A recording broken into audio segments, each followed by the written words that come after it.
శుక్లాంబరధరం విష్ణుం శశివర్ణం చతుర్భుజం ప్రసన్నవదనం ధ్యాయేత్ సర్వవిఘ్నోపశాంతయేత్. గురుర్బ్రహ్మా గురుర్విష్ణుః గురుర్దేవో మహేశ్వరః గురుః సాక్షాత్ పరబ్రహ్మ తస్మై శ్రీగురవై నమః. వ్యాసాయ విష్ణురూపాయ వ్యాసరూపాయ విష్ణవే నమో వై బ్రహ్మనిధయే వాసిష్ఠాయ నమో నమః. కూజంతం రామ రామేతి మధురం మధురాక్షరం ఆరుహ్య కవితాశాఖాం వందే వాల్మీకికోకిలం. శ్రుతిస్మృతిపురాణానాం ఆలయం కరుణాలయం నమామి భగవత్పాదశంకరం లోకశంకరం. వాగర్ధావివ సంపృక్తౌ వాగర్ధప్రతిపత్తయే జగతః పితరౌ వందే పార్వతీపరమేశ్వరౌ. సూక్తిం సమగ్రయతున స్వయమేవ లక్ష్మీః శ్రీరంగరాజమహిషీ మధురైఃకటాక్షైః. వైదగ్ధ్యవర్ణకునకుంభనగౌరవైర్యాం కండూలకర్ణకుహరాः కవయోధయంతి. హైమోత్ఫపుండ్రమజహన్మకుటం సునాసం మందస్మితం మకరకుండలచారుగండం. బింబాధరం బహుళదీర్ఘకృపాకటాక్షం శ్రీవేంకటేశముఖమాత్మనిసన్నిధత్తాం. విమలపటీ కమలకుటీ పుస్తకరుద్రాక్షసస్తహస్తపుటీ కామాక్షీ పక్ష్మలాక్షీ కలిత విపంచీ విభాసి వైరించీ. మనోజవం మరుతతుల్యవేగం జితేంద్రియం బుద్ధిమతాం వరిష్టం. వాతాత్మజం వనరయూధముఖ్యం శ్రీరామదూతం శిరసా నమామి. ఆపదామపహర్తారం దాతారం సర్వసంపదాం లోకాభిరామం శ్రీరామం భూయో భూయో నమామ్యహం. నారాయణం నమస్కృత్య నరం చైవ నరోత్తమం దేవీం సరస్వతీం వ్యాసం తతో జయముదీరయేత్. హరి ఓం. పరమేశ్వర స్వరూపైన సభకి నమస్కారం.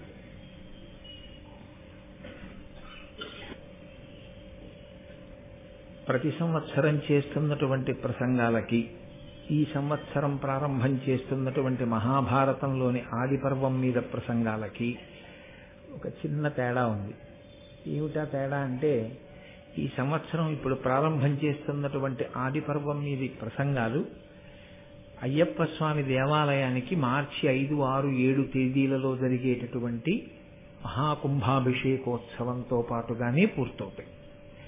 కాబట్టి మనకి ఆ కుంభాభిషేకానికి జరగవలసినటువంటి ముహూర్తాన్ని, అలాగే ఆ కార్యక్రమం ఎలా జరిగితే బాగుంటుందో దాని విధి విధానాలన్నింటినీ నిర్ణయించి తానే స్వయంగా అధ్యక్షం వహించి ఆ కార్యక్రమాలన్నింటినీ కూడా ఆయన పర్యవేక్షణలో చేయించడానికి అంగీకరించి మహానుభావుడు వేదాన్ని ఊపిరిగా భావించినటువంటి బ్రహ్మశ్రీ కృష్ణావధానులు గారు అంగీకరించి ఆ కార్యక్రమాన్నంతటినీ నడిపించబోతున్నారు. ఇవాళ వారు సభకి రావడాన్ని నేను వ్యక్తిగతంగా వ్యాస భగవానుడే ఇవాళ వారి రూపంలో వచ్చి ఇక్కడ ఆసీనుడై భారతం యొక్క ఆది పర్వం ప్రసంగాల్ని ప్రారంభింపచేస్తున్నాడు అని నేను భావన చేస్తున్నాను. ఎందుకంటే వేదవ్యాస భగవానుడు ఈ జాతికి సూర్యుని వంటి వాడు. నన్నయ్య గారు కూడా ఆయనని వర్ణన చేస్తూ ఆయన యొక్క వైభవాన్ని కీర్తిస్తూ అదే మాట అంటారు. సంసారం అనేటటువంటి చీకటిని తొలగతోయగలిగినటువంటి వాడు, ధర్మోపదేశం చెయ్యగలిగిన వాడు, పురుషార్థ సమన్వయాన్ని ఈ జాతికి అందించినటువంటి వాడు, వేదాన్ని విభాగం చేసినటువంటి వాడు, 18 పురాణములను ఈ జాతికి అందించినటువంటి వాడు, పంచమ వేదమైనటువంటి భారతాన్ని అందించిన వ్యాస భగవానుడు లేనినాడు మొత్తం అంతా కటిక చీకటే. అటువంటి మహానుభావుడైన వ్యాసుని యొక్క ఉచ్ఛిష్టము, వ్యాసోచ్ఛిష్టం జగత్సర్వం, ఆయన యొక్క ఉచ్ఛిష్టమే సమస్త వాంగ్మయము. అటువంటి వేదవ్యాస భగవానుని యొక్క స్పర్శతో కూడుకున్నదై కేవలము ఆయన చేత రచింపబడడం మాత్రమే కాదు, మహాభారతంలో అనేక ఘట్టాలలో వేదవ్యాస భగవానుడు స్వయంగా మనకి కనపడతారు. ఆయన కూడా అందులో ఒక ఆ కథా గమనమునందు, ఆ కథాక్రమమునందు ఒక ప్రధానమైనటువంటి వ్యక్తిగా నిలిచారు. ఎందుచేత అంటే ప్రధానమైన పాత్ర అన్నమాట వాడకూడదు. ప్రధానమైన పాత్ర అన్నమాట ఎక్కడ వాడాలి అని శాస్త్రాలు చెప్తున్నాయంటే, కల్పితమైన సాహిత్యమైతే, అంటే ఎక్కడో కూర్చుని ఏదో కాలక్షేపానికి ఏదైనా జరగనటువంటి విషయాన్ని జరిగినట్లుగా మీకు వర్ణించి చూపించగలిగినటువంటి ప్రజ్ఞాపాఠవంతో రచింపబడినటువంటి గ్రంథమైతే అందలి పాత్రలను అందులో ఆ కథాగమనంలో పోషించినటువంటి వ్యక్తిత్వములతో కూడినటువంటి ఆ పాత్రలు ఏమున్నాయో ఆ వ్యక్తులను పాత్రలు అని సంబోధిస్తారు. కానీ యథార్థముగా జరిగినటువంటి కథ, అందులో ఈషన్మాత్రము కల్పితం ఉండదు. ఏది జరిగిందో దాన్ని మాత్రమే రచన చేశారు, ఏది జరిగిందో దాన్ని మాత్రమే అందించారు. ఇతిహా అసం, ఇది ఇలాగే జరిగినది, ఇది ఇంకొకలా జరిగినది కాదు. ఇలా జరగలేదని నువ్వు అనుకుంటున్నావేమో, కాదు కాదు, యథార్థముగా ప్రతి అక్షరము ఇందులో ఎలా చెప్పామో అలాగే జరిగినది. కాబట్టే శ్రీరామాయణ రచన యందు వాల్మీకి మహర్షి ఒక వ్యక్తి. ఆయన కూడా ఆ కథాగమనంలో ఆయన కూడా తన వంతు ఆ వ్యక్తిత్వాన్ని అందులో పోషించి కథకి పూర్ణత్వాన్ని సాధించి పెట్టారు. అలాగే మహాభారత రచన చేసినటువంటి వేదవ్యాసుడే మహాభారత కథాగమనమునందు కూడా ఒక గొప్ప స్థితిని పొంది ఎప్పుడెప్పుడు కథాగమనము వైక్లభ్యమును పొందుతూ ఉంటుందో అప్పుడప్పుడు ధార్మికమైనటువంటి స్థితిలో మళ్ళీ ఆ వంశముల కొనసాగింపుకి, ధర్మం నిలబడడానికి తనదైనటువంటి పాత్ర, తనదైనటువంటి కృషి, తనదైన సహాయం అందచేస్తూ ఒక వ్యక్తిగా కథాగమనంలో నిలబడినటువంటి స్థితి. అందుకే వేదవ్యాస భగవానుడు లేనినాడు అసలు మనకి మహాభారతం కాదు, వేద విభాగం కాదు, అష్టాదశ పురాణములు కాదు, బ్రహ్మసూత్రములు కాదు, ఇవి ఏవీ అందేటటువంటి అవకాశం లేదు. అందుకే గురు పూర్ణిమ అన్న పేరుతో ఆషాఢ శుద్ధ పూర్ణిమ నాడు వ్యాస భగవానుణ్ణి మనందరం పూజ చేస్తాం. అటువంటి మహానుభావుడైనటువంటి వ్యాసుడు సంస్కృతంలో మహాభారతాన్ని ఇచ్చారు. మహాభారతము అన్న మాట ఒక్క భారతానికి మాత్రమే అన్వయం. రామాయణానికి కానీ భాగవతానికి కానీ ఈ మహత్ శబ్దాన్ని ప్రయోగం చేయరు. మహారామాయణము అని కానీ మహాభాగవతము అని కానీ అనరు. ఒక్క మహాభారతము అన్న మాట దేనికంటారంటే ఒక్క భారతానికే అంటారు. ఎందువల్ల అలా అనవలసి వచ్చింది అంటే భారతము అన్న మాటలోనే భారము నిక్షేపింపబడి ఉంది.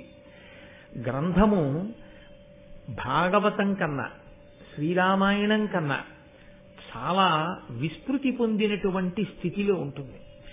అనేకమైనటువంటి శ్లోకాలు, 100,000 శ్లోకాలతో కూడుకున్నటువంటి మహోత్కృష్టమైనటువంటి ఇతిహాసము మహాభారతం. బరువుకి సంబంధించినంత వరకు అలాగే ఉంటుంది. 18 పర్వాలు. పర్వము అంటే కణుపు అని ఒక అర్థం. 18 పర్వములతో కూడుకున్నదై కొన్ని వేల మంది వ్యక్తులు అందులో కనపడుతూ ఉంటారు. ఇన్ని ఆఖ్యానములు, ఇన్ని ఉపాఖ్యానములు, ప్రతి చిన్న విషయాన్ని కూడా ఎక్కడ విస్మరించకుండా అందజేస్తాడు వ్యాస భగవానుడు. ప్రతి దాని వెనక ఒక్కటే ఆయన యొక్క ఉద్దేశ్యం స్పష్టంగా కనపడుతుంటుంది. ఈ జాతికి ధర్మాన్ని అందించాలి. భారతము అన్న మాటకి భారతము అని ఆ గ్రంథమునకు ఉన్న పేరు వెనక ఉన్న విశేషం అదే. అది బాహ్యంలో ఎంత పెద్ద గ్రంథమో లోపల సారాన్ని పరిశీలనం చేసినప్పుడు కూడా అంత పెద్ద గ్రంథమే. అందుకే పెద్దలైన వారు ఒక మాట అంటూ ఉంటారు, అసలు మహాభారతమును విననివాడు, మహాభారతము చెప్పనివాడు, మహాభారతము చదవనివాడు విద్వాంసుడే కాడు. ఇందుచేత అంటే వేదము ఎంత గహనమైనదో, వేదము స్వరంతో ఆ మంత్రాన్ని నేర్చుకోవాలి. ఆ ఉదాత్త అనుదాత్త స్వరిత స్వరముతో గురువు దగ్గర కూర్చుని గురుముఖత నేర్చుకున్నటువంటి వేదమంత్రములలో నిక్షేపింపబడినటువంటి అర్థాన్ని తెలుసుకుని స్వరంతో కూడిన మంత్రముల చేత ఈశ్వరుణ్ణి ఆరాధన చేసి భక్తితో కూడిన కర్మాచరణము వలన ఈశ్వరానుగ్రహమును పొంది తత్కారణము చేత జ్ఞానము కలగడం చేత అద్వైత సిద్ధిని ఇక్కడే పొందడానికి అనువైనటువంటి స్థితిని కల్పించగలిగిన వేదము ఎంత గొప్పదో, ఆ వేదముతో సమానమైన స్థాయిలో వ్యాస భగవానుడు పంచమ వేదంగా మహాభారతాన్ని ఈ లోకానికి అందించారు. మహాభారత ప్రయోజనము కాని, రామాయణ ప్రయోజనము కాని, భాగవత ప్రయోజనము కాని ఒక్కటే. ధర్మాన్ని అందించాలి. కేవలముగా అంత పెద్ద గ్రంథము అని ఆ గ్రంథంలో పుటలు చదివేయడం తప్పని నేను అనను. మహాభారతం ఇంట్లో ఉండడమే గొప్ప, మహాభారతాన్ని ముట్టుకోవడమే గొప్ప, మహాభారతాన్ని చదవడమే గొప్ప. అసలు మహాభారతం వినడం ఎంత గొప్పదో, ఎందుకు మహాభారతం ఆంధ్రీకరింపబడాలని తాను అంతగా వెంపర్లాడుతున్నాడో రాజరాజ నరేంద్రుడు నన్నయ్య గారికి చెప్పినటువంటి ఘట్టాన్ని చదివితే, అటువంటి మహాపురుష జననం జరిగి ఉండకపోతే ఈ మహాభారతం ఆంధ్రీకరింపబడేది కాదు కదా. మహాభారతం కవిత్రయం ఆంధ్రీకరిస్తే మధ్యలో కొన్ని వందల సంవత్సరాలు ఖాళీ ఆ జాగా ఏర్పడినా కూడా పరమేశ్వరానుగ్రహంగా దాన్ని ఆంధ్రీకరింపచేయాలనేటటువంటి కృతనిశ్చయం కలిగినటువంటి రాజులు కాలక్రమంలో ఎప్పుడో ఒక్కసారి తళుక్కున ప్రభవించడం, అటువంటి రాజు ఉన్నప్పుడే అటువంటి గొప్ప కవి కూడా ఈశ్వరానుగ్రహంగా రావడం, దేశకాలములు సమకూడి మహాభారతం నన్నయ, తిక్కన, ఎర్రాప్రగడ అనబడేటటువంటి ముగ్గురు త్రిమూర్తులై ఆంధ్రీకరించి తెలుగు భాషకే కొత్త గౌరవాన్ని తెచ్చారు. తెలుగు జాతికే ఒక గొప్ప గౌరవాన్ని తీసుకొచ్చారు. పంచమ వేదమైనటువంటి మహాభారతాన్ని ఆంధ్రీకరింపచేయడానికి రాజరాజ నరేంద్రుడు పొందినటువంటి ఆర్తి చూస్తే మహాభారతం ఎంత గొప్ప గ్రంథం రా అనిపిస్తుంది. భారతాన్ని చదవడం ఎంత కష్టమో భారతంలో ఉండేటటువంటి ధర్మ సమన్వయం చేసుకుని జీవితాన్ని అభ్యుదయ పథంలో నడిపించుకోగలిగినటువంటి స్థితప్రజ్ఞతని పొందడం కూడా అంతే కష్టం. మహాభారతం జాగ్రత్తగా చదివితే అయ్య బాబోయ్, నిజంగా మహాభారతంలో చెప్పిన ధర్మంలో మనం ఏ పాటి నిలబడగలుగుతున్నాం అనిపిస్తుంది. మీరు ఒక్క విషయాన్ని గమనించవలసి ఉంటుంది. ఈ జాతి గొప్పతనం అంతా ఎక్కడుందంటే, మతమన్న పేరు అసలు మనం జీవించేటటువంటి విధానానికి లేదు.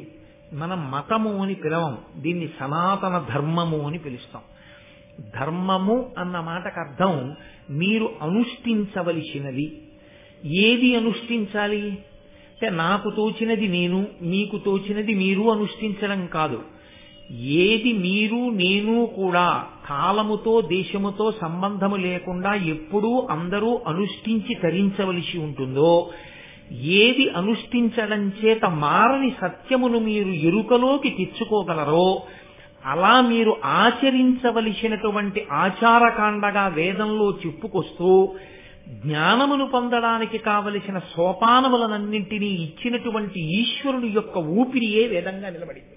అందుకే మిగిలిన మతాలకి ఏదో ఒక గ్రంథము ఆధారమై ఉండొచ్చు, ఆ గ్రంథకర్త దానిని చేసిన వారై ఉండొచ్చు. సనాతన ధర్మానికి వేదము ప్రమాణం. ఆ వేదము అపౌరుషేయము, దాన్ని ఎవ్వరూ రచించినది కాదు, అది ఈశ్వరుని ఊపిరి. నేను మీతో తరచుగా ప్రస్తావన చేస్తూ ఉంటాను, నేను ముందరా నా ఊపిరి ముందరా అని అడిగారనుకోండి, అది ఎవ్వరూ చెప్పడం సాధ్యం కాదు. నేను నా ఊపిరి ఒక్కసారే ప్రభవిస్తాం. నేను లేను అన్న మాట ఎప్పుడు వస్తుందంటే, నా ఊపిరి ఆగిపోయినప్పుడు. నేను నా ఊపిరి విడివడి ఉండనట్టే.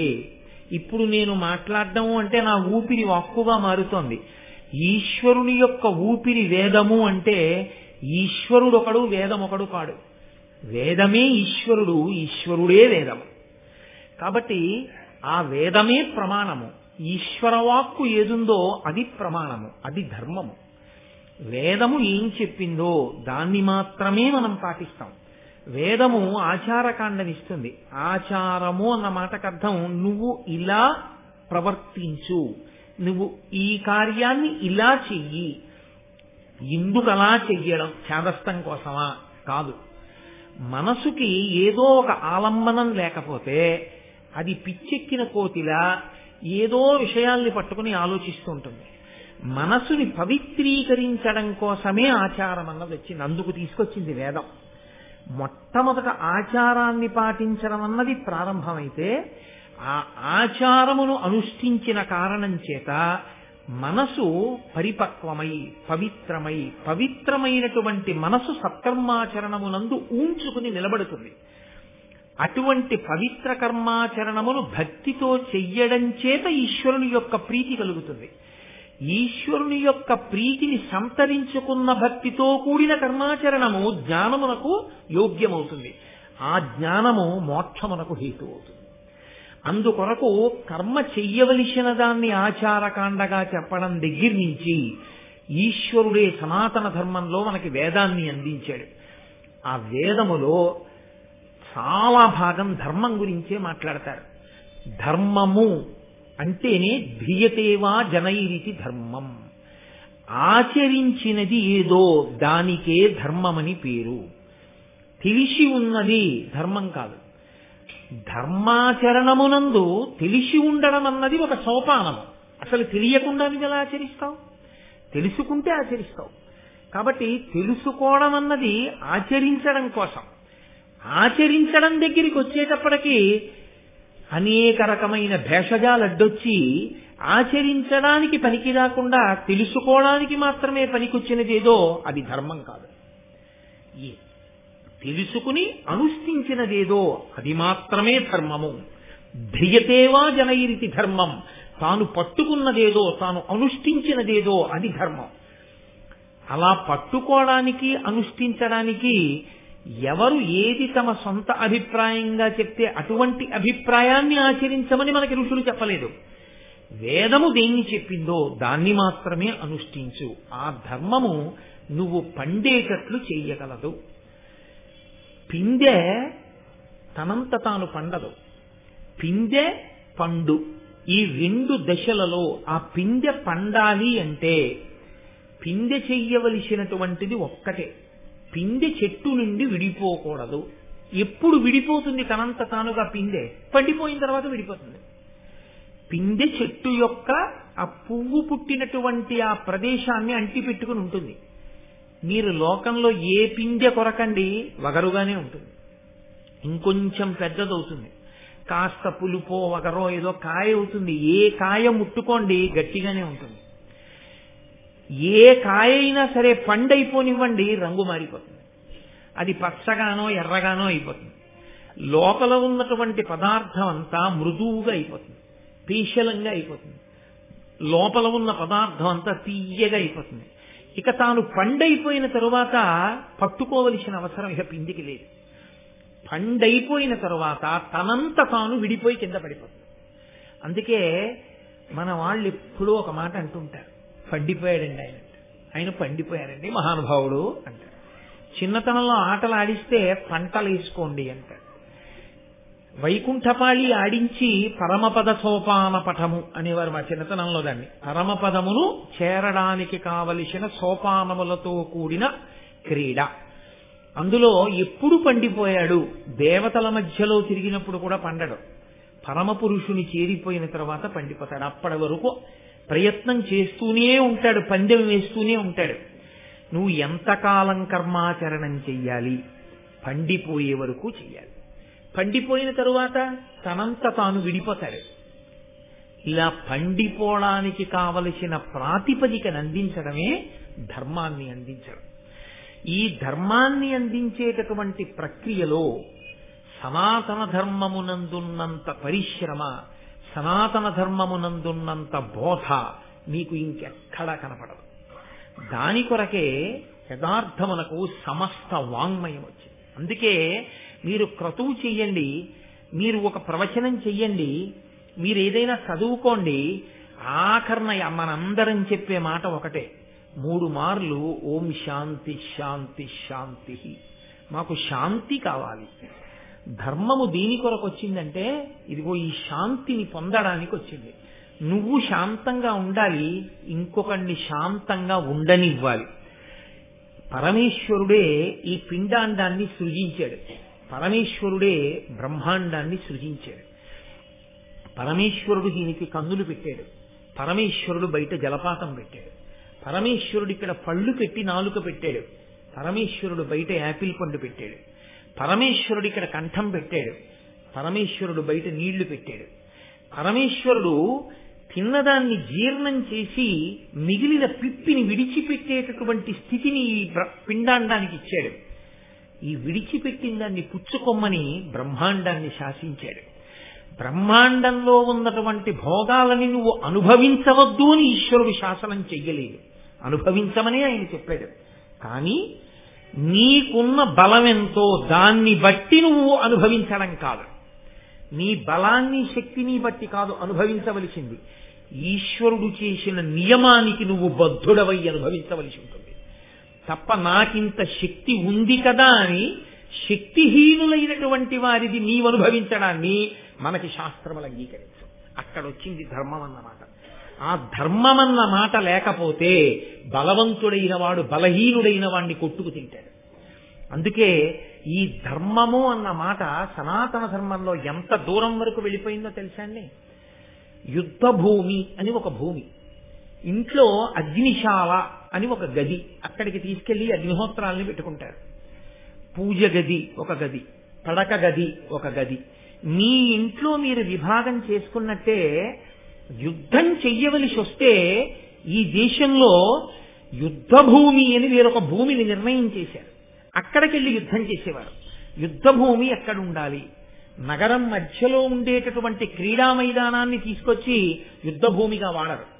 యుద్ధ భూమి సామాన్యమైనటువంటి జనులు, జానపదులు, పిల్లలతో పాపలతో ప్రజలు ఉండే ప్రదేశాలు ఎక్కడుంటాయో అటువంటి నగరాలకి దూరంగా ఉన్న చోట ప్రత్యేకంగా యుద్ధం చేయడానికి వెళ్లి నిలబడేవారు.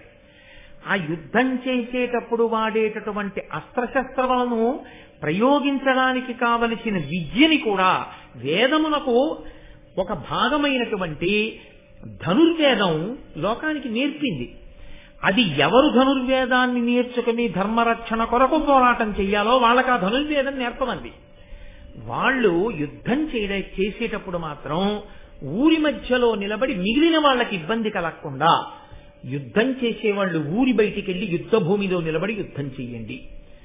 యుద్ధం చేసేటప్పుడు కూడా సూర్యోదయాత్పూర్వము కాని సూర్యాస్తమయానంతరము కాని యుద్ధము లేదు. మీరు మహాభారతాన్ని పరిశీలిస్తే వ్యాసభారతంలో ఒక అద్భుతమైన ఘట్టం. యుద్ధం పూర్తయి సూర్యాస్తమయం అయింది, ఇంకా కాసేపు ఆగితే ప్రాయశ్చిత్తంతో సంధ్యావందనం చెయ్యాలి.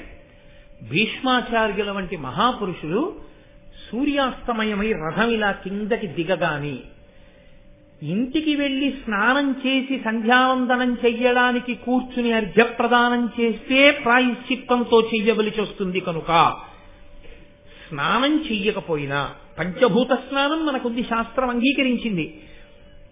కాశింత పృథివిని తీసి తల మీద వేసుకుని వారు అక్కడే ఉన్నటువంటి యుద్ధభూమిలో మట్టిని తీసి సూర్య భగవానుడికి అర్ఘ్యంగా విడిచిపెట్టేశారు మహాభారతంలో. అంటే నీ విహిత కర్మాచరణం నువ్వు చెయ్యవలసి వస్తే ఆ సమయంలో నువ్వు స్నానం చేసిలేవన్న బెంగ కూడా నీకు లేకుండా శాస్త్రం చూసింది. సంధ్యావందనం చెయ్యాలా, స్నానం చెయ్యడానికి ఇబ్బంది వచ్చి సంధ్యావందనం మానేయాలా అన్న ప్రశ్న వస్తే ఇంత విభూతి తీసి నీ తల మీద వేసుకో, ఇంత విభూతి తీసి పెట్టుకుని సంధ్యావందనం చెయ్యి తప్ప సంధ్యావందనం మానద్దని చెప్పి అంత గొప్ప ధర్మం నేర్పింది. ఒక యుద్ధ భూమికి వెడితే నగారా మోగించేవాడు ఉంటాడు, ఒక యుద్ధ భూమికి వెడితే అందరికీ నీళ్లు అందించేవాడు ఉంటాడు, రాత్రి వీళ్ళు వచ్చేటప్పటికి శిబిరాల్లో అన్నం వండేవాళ్ళు ఉంటారు. వాళ్ళ జోలికి వెళ్లి వాళ్ళని చంపకూడదు, పారిపోయేవాడిని చంపకూడదు, ధనస్సు విరిగి ఇంకో ధనస్సు పట్టుకుంటున్న వాడిని చంపకూడదు, విన్నిచ్చిన వాడిని చంపకూడదు, చుట్టూ నిలబడి అందరూ కలిసి ఒక్కడిని చంపకూడదు, యుద్ధం చెయ్యకుండా పరాకుగా ఉండి యుద్ధానికి విముఖుడై ఉన్నవాడి మీద బాణం వేసి చంపకూడదు, యుద్ధానికి తాను సిద్ధపడి ఎదురొడ్డి నిలబడిన వాడిని మాత్రమే చంపాలి. ఎక్కడున్నా ఇన్ని ధర్మాలు నాకు చెప్పండి. తరువాతి కాలంలో జరిగిన యుద్ధాలు మీకు తెలుసు. అమాయకులైనటువంటి ప్రజలు ఏ పాపం తెలియని వాళ్ళు రాత్రుళ్ళు నిద్రపోతుంటే నగరాల మీద తీసుకొచ్చి బాంబులు వీసినటువంటి ఘన చరిత్ర మిగిలిన చోట్ల ఉంటే యుద్ధ భూమి యందు పాటించవలసిన ధర్మాన్ని కూడా చెప్పి అలాగే సంధ్యావందనం చేసి అలాగే యుద్ధం చేసినటువంటి జాతికి వారసత్వం మనది. అంత గొప్ప ధర్మం ఈ జాతిది. ప్రతి చోట ధర్మమే. ధర్మము తప్పి బ్రతకడం కన్నా ధర్మాచరణమునందు శరీరాన్ని విడిచిపెట్టడమే శ్రేయస్కరమని నమ్మి బతికారు. అంత గొప్పగా ధర్మ ప్రబోధం చేశారు. ఆ ధర్మమే పోయిన నాడు నీవు ఉన్నా ఒకటే లేకపోయినా ఒకటే.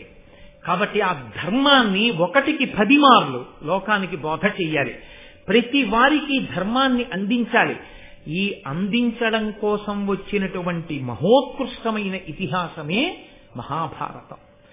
భారతము భరతవంశమునకు సంబంధించిన కథ అని ఒక ప్రతీతి కాదు.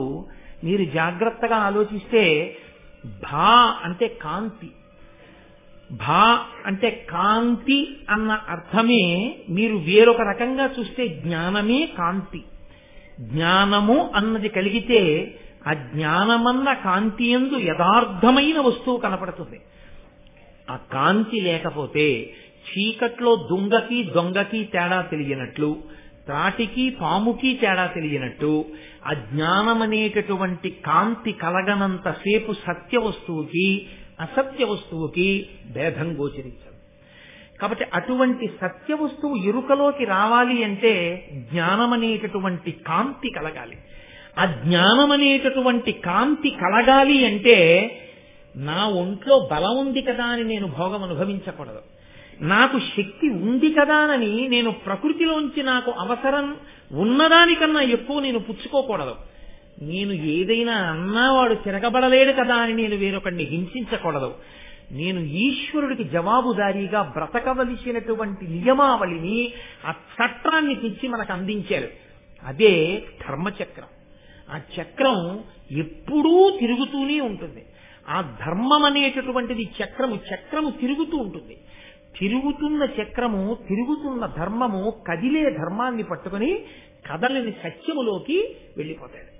చిట్ట చివర ఆ సత్యము ఎరుకలోనికి వచ్చిన తరువాత తనకన్నా వేరొక వస్తువు లేదు, సమస్తము ఇదే, అద్వైతం. రెండవ వస్తువు లేదు, ఉన్నదా ఒక్కటే అన్న ఎరుక కలిగిన తరువాత ఆ ఎరుక యందే నిలబడి ఈ శరీరాన్ని విడిచిపెట్టిన వాడెవడో వాడు మళ్లీ పుట్టవలసినటువంటి అవసరం లేని స్థితికి వెళ్ళగలుగుతాడని ధర్మ ప్రబోధాన్ని చేసే కావ్యాలు, పురాణాలు. అందులో ఆ జ్ఞానమునందు రథ అంటే రమించాలని కోరుకునే వాళ్ళు ఎవరున్నారో మాకు ఆ జ్ఞానము కావాలి, ఆ జ్ఞానమును పొందడానికి మేము ధర్మాన్ని ఆచరిస్తాం, మాకు ఆ ధర్మం తెలుసుకోవాలనుంది, మేము ధర్మాన్ని పట్టుకుంటాం అని కోరుకున్న వాళ్ళు ఎవరున్నారో అటువంటి వాళ్ళందరి కోసం ఆనాడు మహానుభావుడైనటువంటి వ్యాసుడు భారతాన్ని మనకి అందించాడు. ఆ భారతమే తదనంతర కాలంలో వ్యాస భగవానుని యొక్క ప్రతిరూపంగా ఎందరో మహాపురుషులు ఆనాటి నుండి ఈనాటి వరకు మహాభారత ఇతిహాసాన్ని లోకానికి ప్రవచన రూపంలో అందచేస్తూనే ఉన్నారు. అందుకే మహాభారత ప్రవచనం ఎక్కడ దొరుకుతుందో అక్కడ ప్రీతి పొందేవాడు పరమేశ్వరుడు కాదుట. ఎవరు ప్రీతి పొందుతాడో తెలుసా అండి? వ్యాస భగవానుడు ప్రీతి చెందుతాట. నేను నా జాతి ధర్మం పట్టుకుంటుందని, నా వారసులు జ్ఞానం కోసం అలమటిస్తారని, నేను అందించే ఈ ధర్మాన్ని వాళ్ళు పట్టుకుంటారని ఇంత గొప్ప గ్రంథాన్ని రచించి అందించాను. వీళ్ళు ఇంత సంతోషంతో భారతాన్ని చెప్పుకుంటున్నారు, వీళ్ళింత సంతోషంతో భారతాన్ని వింటున్నారని ఎక్కడెక్కడ భారతం మీద ప్రవచనం ప్రారంభమవుతుందో అక్కడక్కడ వ్యాస భగవానుడు ఏదో ఒక రూపంలో వచ్చి కూర్చుంటూనే ఉంటాడు. కాబట్టి అది వ్యాస భగవానుడు సంతోషిస్తే ఇంకంతకన్నా మన జీవితాలకి కావలసినటువంటి ఆ ఉత్కృష్టత, మన జీవితానికి సాఫల్యం ఇంకేముంటుంది మీరు ఆలోచించండి. అంత గొప్ప గ్రంథం, అంత గొప్ప ఇతిహాసం మనకి మహాభారతం. ఆ మహాభారతం కేవలం సంస్కృత భాషలో ఉండిపోయింది చాలా కాలం. ప్రత్యేకించి ఆంధ్రీకరింపబడలేదు, తెలుగు భాషలోకి రాలేదు. ఈశ్వరుని యొక్క అనుగ్రహం, పరదేవతా సంకల్పం, ఆ తల్లి ఒక్కొక్కసారి అనుగ్రహించాలి అని సంకల్పం చేస్తుంది. ఆవిడే దానికి కావలసినటువంటి పనిముట్టు కూడా ఆవిడే తెచ్చుకుంటుంది. అటువంటి పనిముట్టు తెచ్చుకోవాలి అంటే మంత్రభాగమునందు శ్రద్ధ కలిగిన వాడై ఉండాలి. మననాత్ త్రాగితే ఇది మంత్ర. ఎవరు శ్రద్ధాభక్తులతో మళ్లీ మళ్లీ మళ్లీ మళ్లీ జపం చేస్తారో వారిని రక్షించగలిగినటువంటి శబ్ద విస్ఫోటన శక్తి సమాహారమునకు మంత్రమని పేరు. విస్ఫోటనము చేయగలిగినటువంటి బీజాక్షరములను తీసుకొచ్చి సమాహారంగా కూర్చి దానికి అధిష్టానమైనటువంటి ఋషిని దేవతని నిర్ణయించేసి వేదంలో ఈశ్వరుడు దాన్ని మనకు అందిస్తే అటువంటి మంత్రము మీద నమ్మకంతో విశ్వాసంతో ఎవడు నిలబడి ఆ మంత్రాన్ని అనుష్ఠిస్తాడో అటువంటి వాడు ఆ మంత్రము యొక్క శక్తిని పొంది తాను భూలోకంలో నడయాడుతున్నటువంటి ఆ మంత్ర శక్తియే ఆ రూపంలో తిరుగుతున్న వ్యక్తిగా మారి ఉంటాడు. కాబట్టి అటువంటి వ్యక్తి జన్మించాలి అంటే అది కాకతాళీయంగా జరిగేటటువంటి విశేషం కాదు. దానికి పరమేశ్వరుని యొక్క కృప ఉండాలి, పరదేవతానుగ్రహం ఉండాలి. ఉంటే తప్ప అసలు సంస్కృతంలో ఉన్న భారతాన్ని ఆంధ్రీకరించి అందించగలిగినటువంటి మహాపురుష జననం జరగదు. ఒకవేళ జరిగిన అంత గొప్ప భారతాంధ్రీకరణ ప్రయత్నానికి సంకల్పం తాను చేసి అటువంటి మహాపురుషుడు ఒకడు ఉన్నాడని గుర్తించి ఆయనది త్యాగముతో కూడిన జీవితమని గుర్తించి ఆయనకి ప్రతిఫలాపేక్ష లేదు, ఈయన కారణజన్ముడు, ఈయన జన్మించినందుకు ఈయన దగ్గర భారతాన్ని ఆంధ్రీకరింపచేసుకుని దీన్ని నేను రాజునైనందుకు నా కాలంలో ఈ భారతం ఆంధ్రీకరింపబడింది అని నేను అనిపించుకుంటే దాని వలన ఈ జాతికి నేను రాచరికం చేసినందుకు శాశ్వతుడనవుతాను తప్ప లేకపోతే కారే రాజులు రాజ్యములు గెలువరే గర్వోన్నతిం పొందరే వారేరి సిరి మూట కట్టుకుని పోవంజాలిరే భూమిపై పేరైనంగలదే శిబి ప్రముఖులున్ ప్రీతిన్ యశక్కాములై ఈరే కోర్కెలు వరలంతలపరే ఈ కాలమున్ భార్గవ. ఎంతమంది రాజులు పుట్టారు, ఎంతమంది రాజులు వెళ్ళిపోయారు, అంతమంది రాజులు జ్ఞాపకం ఉన్నారా? ఎవరో ఎక్కడో ఒక్క మహానుభావుడు ఉంటాడు.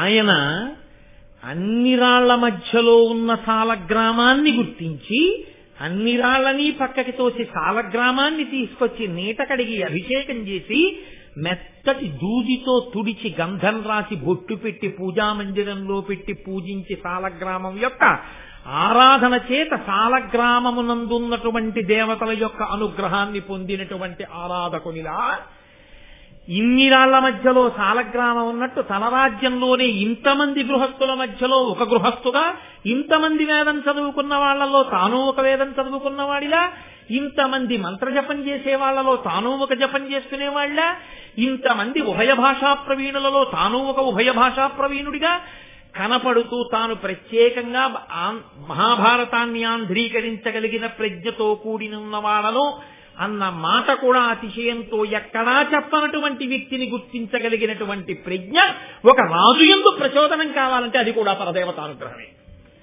పరదేవత ఒక రాజు యందు ఆవిడ ఆవహించి అటువంటి కోరిక పుట్టించాలి. ఎందుకు ఆంధ్రీకరిస్తారు? ఆంధ్రీకరించి అందించడానికి ఎంత కష్టపడితే, ఎంత తాపత్రయపడితే, వాళ్ళు ఎంత వ్యగ్రతని పొందితే, వాళ్ళ శరీరము ఎంత ఖేదాన్ని పొందితే నన్నయ్య గారు భారతాన్ని ఆంధ్రీకరించుంటారు, తిక్కన సోమయాజి భారతాన్ని అందించుంటారు, ఎర్రాప్రగడ భారతాన్ని అందించుంటారు. వారికి ఎందుకు అందించాలన్న కోరిక పుడుతుంది. మీకు శక్తి ఉంది రాయబోయే భారతాన్ని అంటే రాస్తారా? భారతాన్ని ఎందుకు ఆంధ్రీకరింపబడాలని కోరుకుంటున్నాడో ఆయన నోటితో ఆయన చెప్పినప్పుడు ఆయన తోడి తనకున్నటువంటి స్నేహ విశేషం చేత ఆయన శీలాన్ని విచారణ చేసినటువంటి సమర్థుడైన ఆంధ్రీకరించగలిగినటువంటి కవి రూపంలో భూమి మీద తిరుగుతున్నటువంటి ఈశ్వరుని యొక్క ప్రజ్ఞా విశేషము కలిగినటువంటి ఆ కారణ జన్ముడు రాజు చెప్పిన మాట యథార్థమని గుర్తించి ప్రచోదనాన్ని పొందితే ఆ సంతోషంతో ఆనందంతో త్యాగేనైకే అమృతత్వమానసహు ఇవాళ నేనందించేటటువంటి ఈ భారతం రాబో కాలంలో ఇన్ని కోట్ల మందిని తెరింపచేస్తుందో, ఎంతమందికి ధర్మాన్ని అందిస్తుందో, కాబట్టి నేను ఆంధ్రీకరించవలసిందే అని తనకున్నటువంటి పాండితీ ప్రకర్షని, తనకున్నటువంటి ప్రజ్ఞా విశేషాలని రంగరించి ఘంటం పట్టుకుని ఆంధ్రీకరించి వాళ్ళు ఏమీ కోరకుండా ఆ భారతాన్ని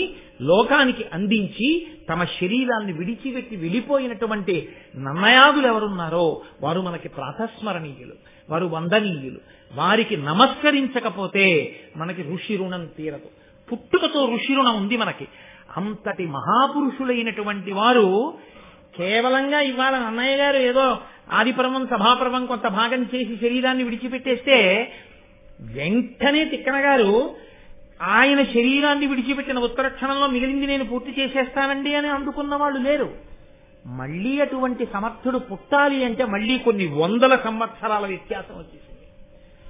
మళ్లీ తిక్కన గారు పుట్టినప్పుడు మళ్లీ తిక్కన గారిలోని ప్రజ్ఞని గుర్తించగలిగినటువంటి ఇంకొక రాజు రావాలి.